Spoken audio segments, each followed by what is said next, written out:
Hello, everyone. Today we are going to read a very old novel. It's called The Adventures of Tom Sawyer by Mark Twain.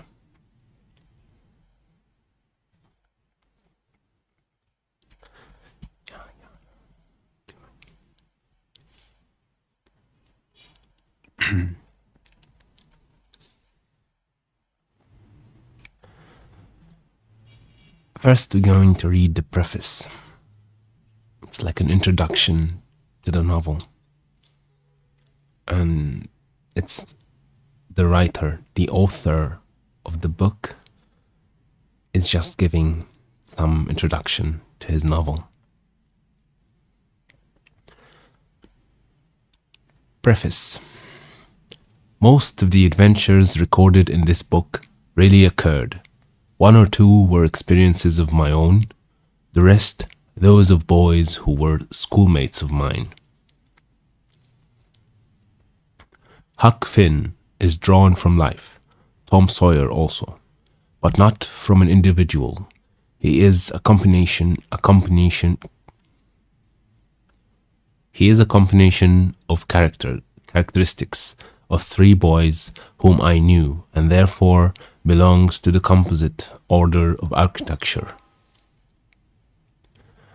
The odd superstitions touched upon were all prevalent among children and slaves in the West at the period of this story. That is to say, 30 or 40 years ago. Although my book is intended mainly for the entertainment of boys and girls, I hope it will not be shunned by men and women on that account.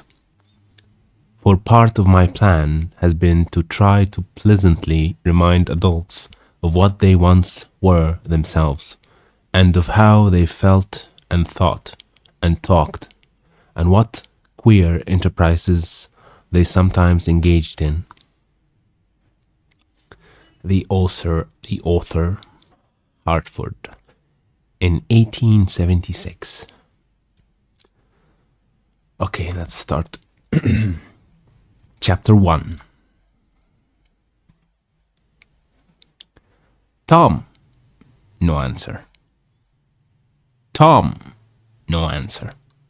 What's gone with that boy, I wonder? You, Tom.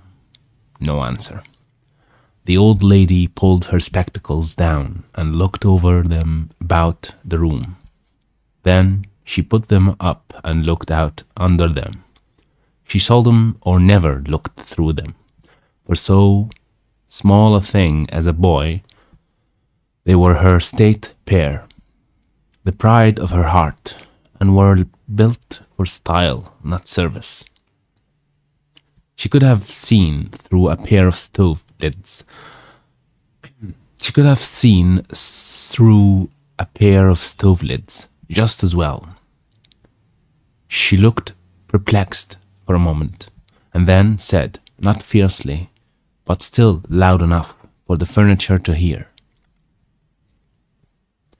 "Well, I lay if I get hold of you, I'll—" She did not finish, for by this time she was bending down and punching under the bed with the broom, and so she needed breath to punctuate the punches with. She resurrected nothing but the cat. I never did see the beat of that boy. She went to the open door and stood in it and looked out among the tomato vines and jimson weeds that constituted the garden. No, Tom. So she lifted up her voice at an angle calculated for distance and shouted, You, Tom! There was a slight noise behind her, and she turned just in time to seize a small boy by the slack of his roundabout, and arrest his flight. There I might have thought of that closet. What you have been doing in there? Nothing. Nothing. Look at your hands and look at your mouth. What is that truck? I don't know, Aunt. Well, I know. It's jam. That's what it is. 40 times I've said if you didn't let that jam alone, I'd skin you. Hand me that switch. The switch hovered in the air. The peril was desperate. My, look behind you, Aunt. The old lady whirled round and snatched her skirts out of danger. The lad fled an instant, scrambled up the high board fence, and disappeared over it.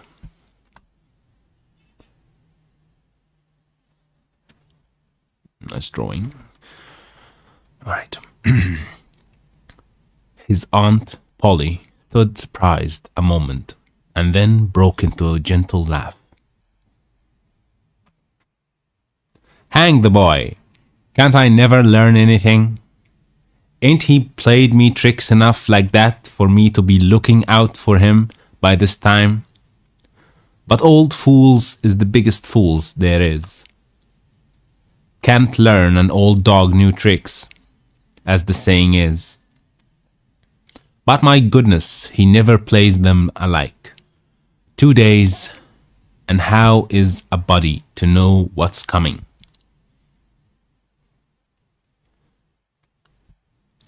He peers to know just how long he can torment me before I get my dander up, and he knows if he can make out to put me off for a minute or make me laugh. It's all down again, and I can't hit him a lick. I ain't doing my duty by that boy, and that's the Lord's truth. Goodness knows. Spare the rod and spoil the child, as the good book says. I am a laying up sin and suffering for us both. I know. He's full of the old scratch, but laws me, he's my own dead sister's boy. Poor thing. And I ain't got the heart to lash him. Somehow. And I ain't got the heart to lash him somehow. Every time I let him off, my conscience does hurt me so, and every time I hit him, my old heart most breaks. Well, well, man that is born of woman is of few days and full of trouble, as the scripture says, and I reckon it's so. He'll play hockey this evening, and I'll just be obliged to make him work. See, that's an interesting word. I'm not sure it's pronounced obliged, but let's see.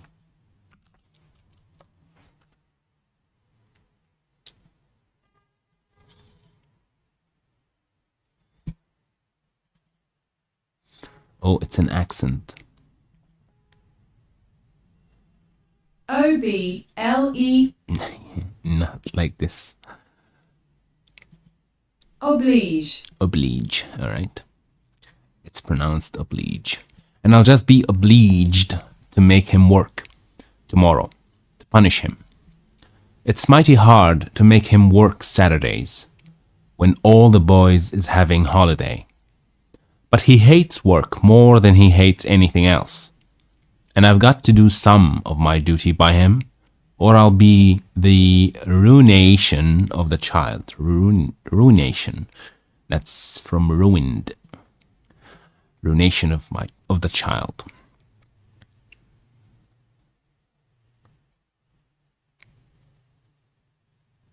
Oh, this is supposed to be, yeah. All right. Part of the story. Ruination.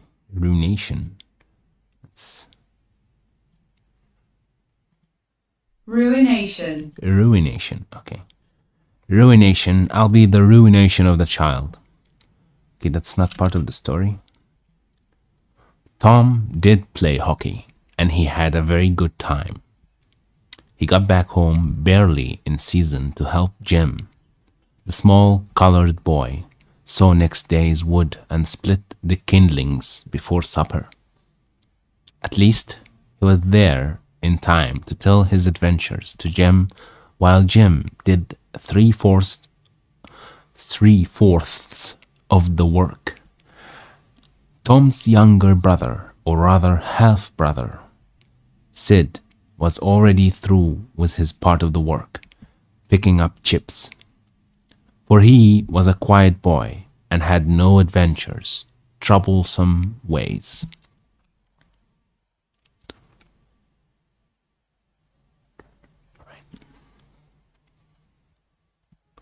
While Tom was eating his supper and stealing sugar as opportunity offered. Stealing sugar, all right. And stealing sugar as opportunity offered, Aunt Polly asked him questions that were full of guile and very deep, for she wanted to trap him into damaging revealments, damaging revealments, yeah, from reveal, okay. There is an interesting word, the word guile, not sure what it means, let's see. Guile. Oh, it means cunning intelligence. Devilish. That were full of guile and very deep, for she wanted to trap him into damaging revealments. Like many other simple-hearted souls, it was her pet vanity to believe she was endued with a talent for dark and mysterious diplomacy, and she loved to contemplate her most transparent devices as marvels of low cunning, said she. Tom, it was middling warm in school, warn't it? Yes, ma'am. I suppose this is yes, ma'am. It's yes'm. Powerful warm, warn't it? Yes'm. Yes'm or yes, ma'am. I think it's ma'am. Yes, ma'am. Yeah. It's probably yes, ma'am. Didn't you want to go in a swimming, Tom? A bit of a scare shot through Tom. A touch of uncomfortable suspicion. He searched Aunt Polly's face, but it told him nothing, so he said, No, ma'am. Well, not very much. The old lady reached out her hand and felt Tom's shirt and said, But you ain't too warm now, though. And it flattered her to reflect that she had discovered that the shirt was dry without anybody knowing that was what she had in her mind. But in spite of her, Tom knew where the wind lay now. So he foretold what might be the next move. Some of us pumped on our heads. Mine's damp yet, see?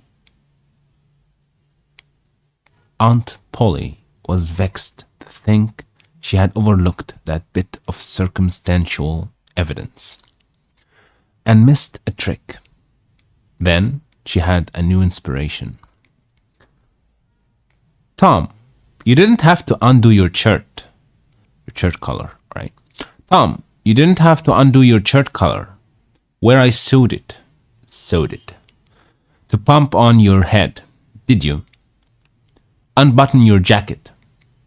The trouble vanished out of Tom's face. He opened his jacket. His shirt collar was securely sewed. Brother. Well, go along with you. I'd made sure you'd played hockey and been a swimming. Been swimming.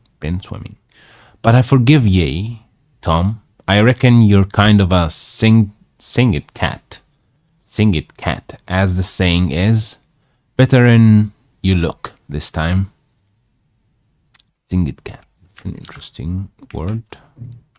Sing-it cat.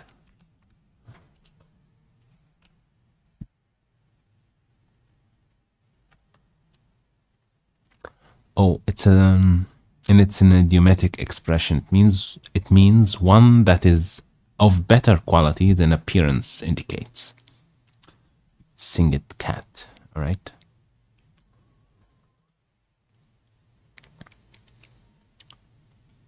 She was half sorry her sagacity. That's a new word to me, sagacity. Sagacity. All right. Sagacity. Her sagacity. What sagacity mean? The quality of being sagacious. That's not very... Sagacious. Wise. It means wise. Just say wise. She was half sorry her sagacity had miscarried. Sagacity here means wise, and half glad that Tom had stumbled into obedient conduct for once. But Sydney said, "Well, now if I didn't think you'd suit this color with white thread, but it's black." His color. "Why, I did sew it with white, Tom." But Tom did not wait for the rest. As he went out at the door, he said, "Siddy, I'll lick you for that." In a safe place, Tom examined two large needles which were thrust into the labels of his jacket and had thread bound about them. One needle carried white thread and the other black, he said. She'd never noticed it. She'd never noticed if it hadn't been for said. She'd never noticed it if it hadn't been for said. Confound it. Sometimes she sews it with white, and sometimes she sews it with black. Sew means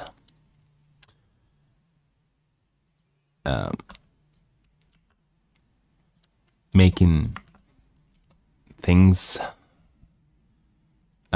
cloth tied with threads, something that they don't do anymore.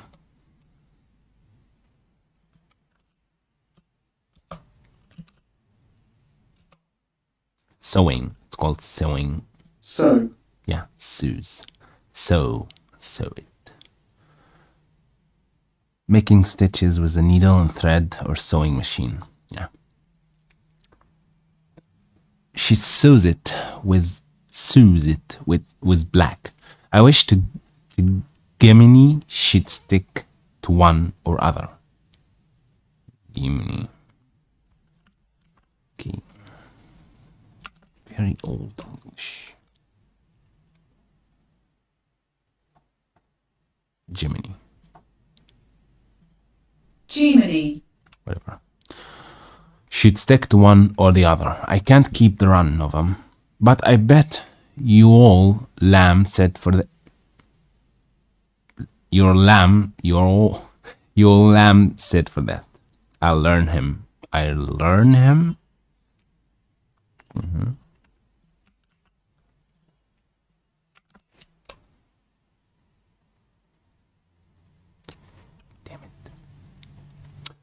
I'll learn him. He was not the model boy of the village. He knew the model boy very well, though, and loathed him.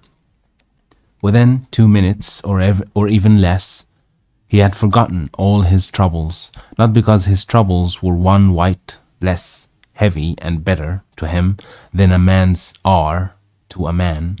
but because a new and powerful interest bore them down and drove them out of his mind for the time, just as men's misfortunes are forgotten in the excitement of new enterprises. This new interest was a valued novelty in whistling, which he had just acquired from a negro, and he was suffering to practice it undisturbed. It consisted in a peculiar bird-like turn, a sort of liquid warble produced by touching the tongue to the roof of the mouth at short intervals in the midst of the music. The reader probably remembers how to do it, if he has ever been a boy. Diligence and attention soon gave him the knack of it, and he strode down the street with his mouth full of harmony and his soul full of gratitude. He felt much as an astronomer feels, who has discovered a new planet. No doubt, as far as strong, deep, unalloyed pleasure is concerned, the advantage was with the boy, not the astronomer. The summer evenings were long. It was not dark yet. Presently, Tom checked his whistle. A stranger was before him, a boy, a shade larger than himself, a newcomer of any age, or either 6 was an impressive curiosity in the poor little shabby village of St. Petersburg.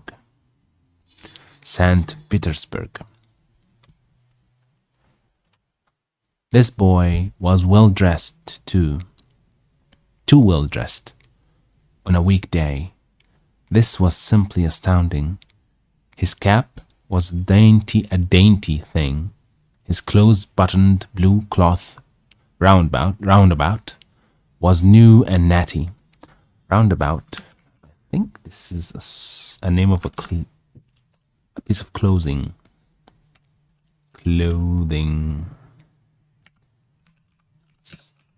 This novel is so old, most of this English is not even used anymore. Yeah, it's a piece of clothing that looks like a jacket. Roundabout was new and natty, and so were his pantaloons. Pantaloons. Oh, it's pantalo. It means pants. They used to call them pantaloons. That's why they actually call them pantalon in Egypt. Hilarious. Yeah, pantaloons are actually pants. Oh, they just made a shortcut of it. Pants is actually was. Pants was actually pantaloons. Hilarious. He had shoes on, and it was only Friday. He even wore a necktie, a bright bit of ribbon. He had a citified air about him that ate into Tom's vitals. The more Tom stared at the splendid marvel, the higher he turned up his nose at his finery, and the shabbier and shabbier his own outfit seemed to him to grow. His finery, that's an interesting word.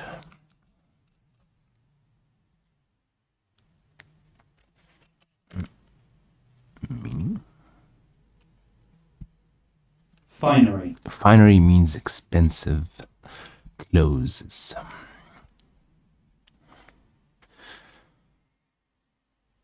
The higher he turned up his nose at his finery, and the shabbier and shabbier his own outfit seemed to him to grow. Neither boy spoke. If one moved, the other moved, but only sidewise. In a circle, they kept face to face and eye to eye all the time. Finally, Tom said, I can lick you. I'd like to see you try it. Well, I can do it. No, you can't either. Yes, I can. No, you can't. I can, you can't. I can, can't. An uncomfortable pause. Then Tom said, What's your name? Tisn't any of your business, maybe. I don't know why he wrote it like this. This is ridiculous. It's supposed to be, it isn't. All right. Tisn't any of your business, maybe. Well, I will make it my business. Yeah. Well, why don't you? If you say much, I will. Much, much, much. There now. Oh, you think you're mighty smart, don't you? I could lick you with one hand tied behind me if I wanted to. By the way, lick here doesn't actually mean lick. I think it means beating.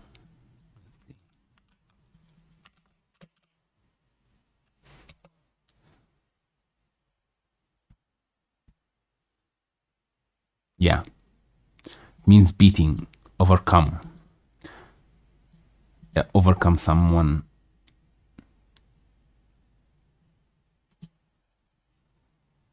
Yeah. Punishment, criticism, or heavy defeat. That's the word lick mean in informal use. I could lick you means I could beat you with one hand tied behind me if I wanted to. Well, why don't you do it? You say you can, do it. Well, I will, if you fool with me. Oh yes, I have seen whole families in the same fix. Smarty, you think you're some now, don't you? Oh, what a hat. You can lump that hat if you don't like it. I dare you to knock it off, and anybody that'll take a dare will suck eggs. You're a liar. You're another. You're a fighting liar and doesn't take it up. I'll take a walk. Say if you give me much more of your sass, I'll take and bounce a rock off on your head. Oh, of course you will. Well, I will. Well, why don't you do it then? What do you keep saying you will for? Why don't you do it? It's because you're afraid. I ain't afraid. You are. I ain't. You are. All right. Typical boys fighting. Another pause and more eyeing and sidling around each other. Presently, they were shoulder to shoulder. Tom said, Get away from here. Go away yourself. I won't. I won't either.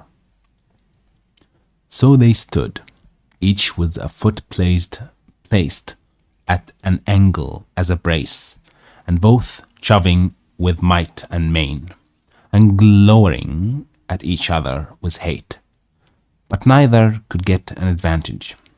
After struggling till both were hot and flushed, each relaxed his strain with watchful caution, and Tom said, You're a coward and a pup. I'll tell my big brother on you, and he can trash you with his little finger, and I'll make him do it too. What do I care for your big brother? I've got a brother that's bigger than he is, and what's more, he can throw him over that fence too. Both brothers were imaginary. That's a lie. You're saying so don't make so. Tom drew a line in the dust with his big toe and said, I dare you to step over that, and I'll lick you till you can't stand up. Anybody that'll take a dare will steal sheep. The new boy stepped over promptly and said, Now you said you'd do it. Now let's see you do it. Don't you crowd me now.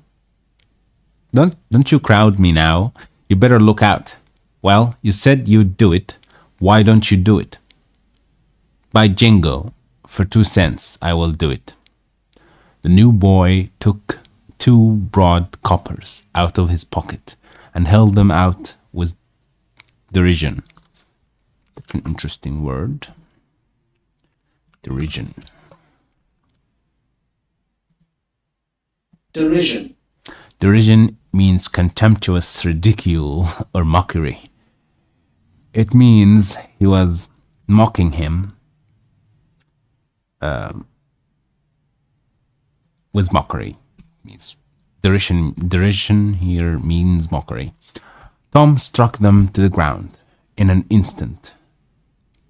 Both boys were rolling and trembling in the dirt, gripped together like cats, and for the space of a minute they tugged and tore at each other's hair and clothes, punched and scratched each other's nose, and covered themselves with dust and glory.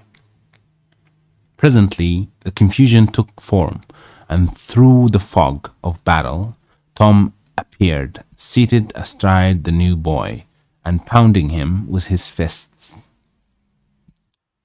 "Holler enough," said he. Holler enough, enough, enough. I think enough here means enough. Holler enough, said he. The boy only struggled to free himself. He was crying, mainly from rage. "Holler enough!" And the pounding went on. At last the stranger got out a smothered "Enough!" and Tom lit him up and said, "Now that'll learn you. Better look out who you're fooling with next time." The new boy went off brushing the dust from his clothes, sobbing, sniffling, and occasionally looking back and shaking his head and threatening what he would do to Tom. The next time he caught him out.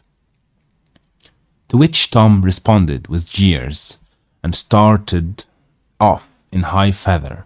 And as soon as his back was turned, the new boy snatched up a stone, threw it, and hit him between the shoulders, and then turned tail and ran like an antelope. Tom chased the traitor home, and thus found out where he lived. He then held a position at the gate for some time, daring the enemy to come outside. But the enemy only made faces.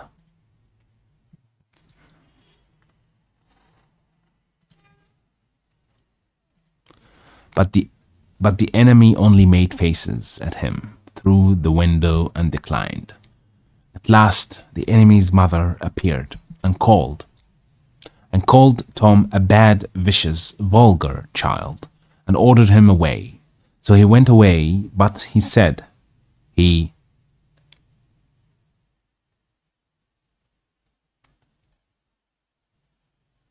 I'm not sure what this is. Lewd? It's not lewd. There's the word, there's the letter that is missing. As he followed to lay, yeah, probably followed. He followed to lay for that boy. He got home pretty late that night, and when he climbed cautiously in at the window, he uncovered an ambuscade. Ambuscade? It's an interesting word. Let's see what it means. Ambuscade. Ambuscade. Ambuscade. Ambuscade means an ambush. A trap. It's an ambush. In the person of his aunt. And when she saw the state his clothes were in, her resolution to turn his Saturday holiday into captivity at hard labor became adamantine in its firmness. Adamantine. Let's see how it's pronounced. Seriously? Adamantine. Adamantine. Adamantine.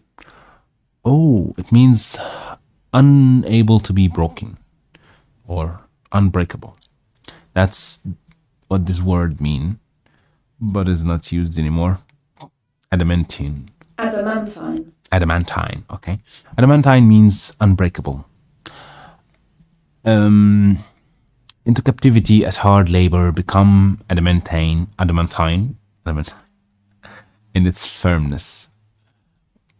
Adamantine. Yeah, adamantine. Became adamantine in its firmness, means unbreakable. Okay, chapter 2. Chapter 2.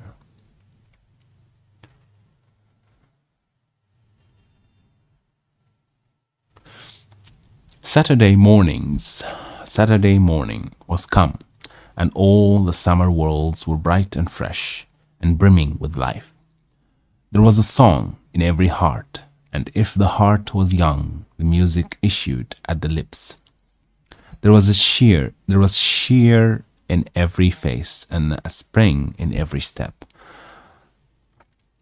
The locust trees were in bloom, and the fragrance of the blossoms filled the air. Cardiff Hill, beyond the village, and above it was green with vegetation, and it lay just far enough away to seem a delectable land. Delectable. And it lay just far enough away to seem a delectable land. Dreamy, reposeful. It's an interesting word. Reposeful. Reposeful mean having a calm and soothing quality. Tranquil. Reposeful. All right, reposeful. And inviting. Tom appeared on the sidewalk with a bucket of whitewash and a long-handled brush. He surveyed the fence, and all gladness left him, and a deep melancholy settled down upon his spirit. Melancholy means sad, depressing. 30 yards of board fence, 9 feet high. Life to him seemed hollow, an existence but a burden. Sighing, he dipped his brush and passed it along the topmost blank. Repeated the operation, did it again. Compared the insignificant whitewashed streak with the far-reaching continent of unwhitewashed fence, and sat down on a tree box discouraged. Jim came skipping out at the gate with a tin pail and singing buffalo gals. Bringing water from the town pump had always been hateful work in Tom's eyes before. But now it did not strike him so. He remembered that there was company at the pump. White, mulatto, and Negro boys and girls were always there, waiting their turns, resting, trading playthings, quarreling, fighting, skylarking. And he remembered that although the pump was only 150 yards off, Jem never got back with a bucket of water under an hour. And even then, somebody generally had to go after him. Tom said, "Say, Jem, I'll fetch the water if you will whitewash some." Jim shook his head and said, "Can't. Mars Tom. Only Mrs. She told me, oh my God, he's writing it as they say it. Oh, this is not very fruitful. Can't. Mars Tom. Ollie Mrs. She told me, old Mrs. The old Mrs. means his mother, I think. She told me I got to go and get this water and not stop fooling around. Oh my God, he's writing it as he's saying it. This is very annoying. Not stop fooling around with anybody. She say she spec what this is supposed to be spec Mars Tom going to ask me to whitewash, and so she told me to go along and tend to my own business. She followed him. She'd tend to whitewashing. God damn it. Oh, never you mind what she said, Jem. That's the way she always talks. Give me the bucket. I won't be gone only a minute. She won't ever know. Oh, I doesn't, Mars Tom. Old Mrs. She'd taken her head off on me. Indeed she would. Oh my God. This is awful. She never licks anybody, whacks them over the head with her thimble. And who cares for that? I'd like to know. Oh my God, this is very annoying. This English is very annoying. Yeah, all right. She talks awful, but talk don't hurt. Anyways, it don't if you don't cry. Jem, I'll give you a marvel. I'll give you a white alley. Jem began to waver. White alley, Jem, and it's a bully town. My, that's mighty gay, Marvel. I'll tell you, said at the time, gay didn't mean what it means now. I'll tell you, but Mars Tom, it's powerful, great old Mrs. And besides, if you will, I'll show you my sword too. Yeah, that is. Jem was only human. This attraction was too much for him. He put down his pail, took the white alley, and bent over the toe with absorbing interest while the bandage was being unwound. In another moment, he was flying down the street with his pail and a tingling rear. Tom was whitewashing with vigor, and Aunt Polly was retiring from the field with a slipper in her hand and triumph in her eye. But Tom's energy did not last.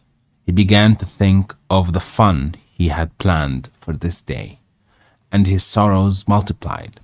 Soon the free boys would come tripping along on all sorts of delicious expeditions, and they would make a world of fun of him for having to work. The very thought of it burnt him like fire. He got out his worldly wealth and examined it. Bits of toys, marbles, and trash. Enough to buy an exchange of work. Maybe, but not half enough to buy so much as half an hour of pure freedom. So he returned his straightened means to his pocket and gave up the idea of trying to buy the boys. At this dark and hopeless moment, an inspiration burst upon him. Nothing less than a great magnificent inspiration. He took up his brush and went tranquilly to work. Ben Rogers hove in sight presently, the very boy of all boys whose ridicule he had been dreading. Ben's gait was the hop, skip, and jump proof enough that his heart was light and his anticipations high. He was eating an apple and giving a long, melodious whoop at intervals, followed by a deep-toned ding-dong-dong, ding-dong-dong, for he was personating a steamboat as he drew near. He slackened speed, took the middle of the street, leaned far over the starboard, and rounded to ponderously and with laborious pomp and circumstance. For he was personating the big Missouri, and considered himself to be drawing 9 feet of water. He was boat and captain and engine bells combined. So he had to imagine himself standing on his own hurricane deck, giving the orders and executing them. "Stop her, sir, ting-a-ling-ling." The headway ran almost out, and he drew up slowly toward the sidewalk. Ship up to back, ting-a-ling-ling. His arms straightened and stiffened down his sides. Set her back on the starboard. Ting-a-ling-ling, chow-wow. His right hand, meantime, describing stately circles, for it was representing a 40-foot wheel. Let her go back on the labboard. Ting-a-ling-ling. Choo-choo. Oh, that's kids talking. The left hand began to describe circles. Oh my God, this. Stop the stab board. Ting-a-ling-ling, stop the lab board. Come ahead on the stab board. Stop her, let your outside turn over slow. Ting-a-ling-ling, show. Get out that headline. Lively now. Come out with your spring line. What you're about there, take a turn round that stump with the bite of it. Stand by that stage now, let her go. Done with the engine, sir. Okay, let's skip this part. Stupid. Tom went on whitewashing, paid no attention to the steamboat. Ben stared at a moment, and then said, "Hey, you're up a stump, ain't you?" To answer, Tom surveyed his last touch with the eye of an artist. Then he gave his brush another gentle sweep and surveyed the result. As before, Ben ranged up alongside of him. Tom's mouth watered for the apple, but he stuck to his work. Ben said, "Hello, old chap. You got to work, hey?" Tom wheeled suddenly and said, "Why, it's you, Ben. I weren't noticing." "Say, I'm going in a swimming." "I am. Don't you wish you could? But of course you'd rather work, wouldn't you?" "Course you would." That's supposed to be "you would rather"? God damn it. Tom contemplated the boy a bit and said, "What do you call work? Why, ain't that work?"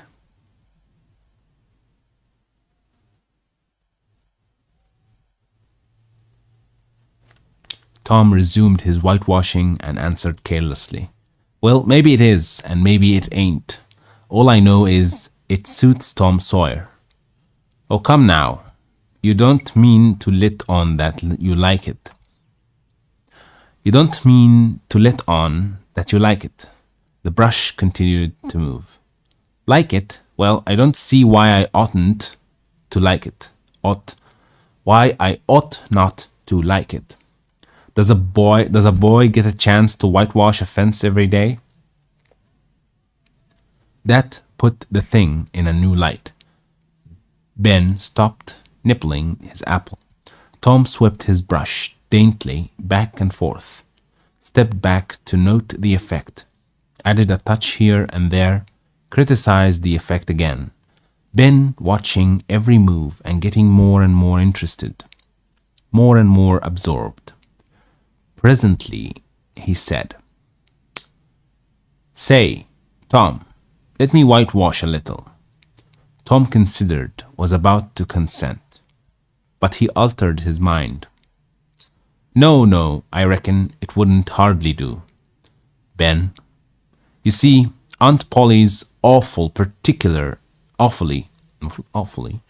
Aunt Polly's awful particular about this fence. Right here on the street, you know. But if it was the back fence, I wouldn't mind, and she wouldn't. Yes, she's awful particular about this fence. It's got to be done very carefully.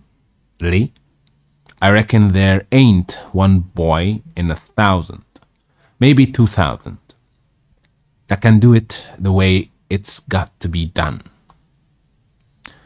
No. No, is that so?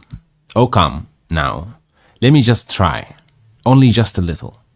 I'd let you if you was me, Tom. Ben, I'd like to. Honest and Jen. But Aunt Polly, well, Jem wanted to do it, but she wouldn't let him. Sid wanted to do it, and she wouldn't let Sid. Now, don't you see how I am fixed? If you was to tackle this fence and anything was to happen to it... Oh, shucks. I'll be just as careful. Now let me try. Say, I'll give you the core of my apple. Well, here. No, Ben, now don't. I'm afeared. Afeared? I'll give you all of it. Tom gave up the brush with reluctance in his face, but alacrity in his heart. It's an interesting word.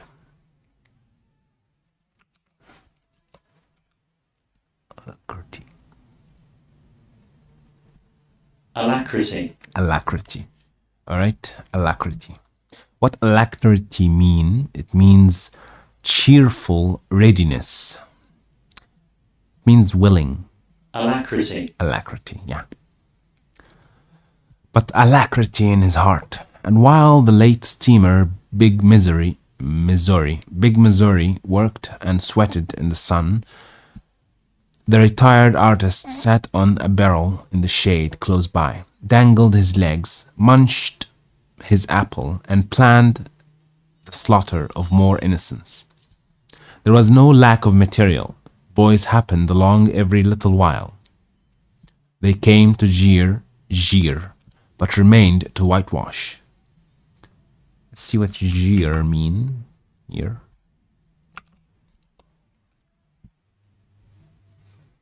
Mockery. It means mockery. Jeer. They came to mock. Jeer here means mockery. They came to jeer, but remained to whitewash. By the time Ben was fagged out, Tom had traded the next chance to Billy Fisher for a kite in good repair. And when he played out, Johnny Miller bought in for a dead rat and a string to swing it with. And so on, hour after hour, and when the middle of the afternoon came, from being a poor poverty-stricken boy in the morning, Tom was literally rolling in wealth. He had, besides the things before mentioned, 12 marbles, part of a Jew's harp, a piece of blue bottle glass to look through, a spool cannon, a key that wouldn't unlock anything, a fragment of chalk, a glass stopper of a decanter, decanter. But then, what is a decanter?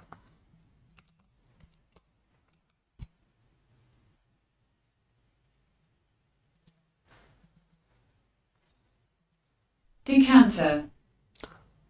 Okay. It's like a bottle. It's like a glass bottle. A tin soldier, a couple of tadpoles, 6 firecrackers, a kitten with only one eye. What? A brass door knob, a dog collar, but no dog. The handle of a knife, 4 pieces of orange peel, and a dilapidated old window sash. Dilapidated. I think it's pronounced dilapidated. Dilapidated. Dilapidated, yeah. Dilapidated means in a state of disrepair or ruin. Dilapidated. Dilapidated. Dilapidated. Dilapidated, okay. And a dilapidated old window sash. He had a nice, good, idle time all the while. Plenty of company, and the fence had 3 coats of whitewash on it. If he hadn't run out of whitewash, he would have bankrupted every boy in the village. Tom said to himself that it was not such a hollow world.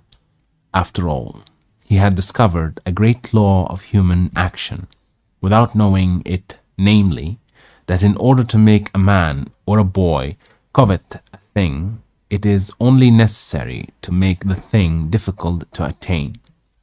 If he had been a great and wise philosopher, like the writer of this book, he would now have comprehended that work consists of whatever a body is obliged to do, and that play consists of whatever a body is not obliged to do.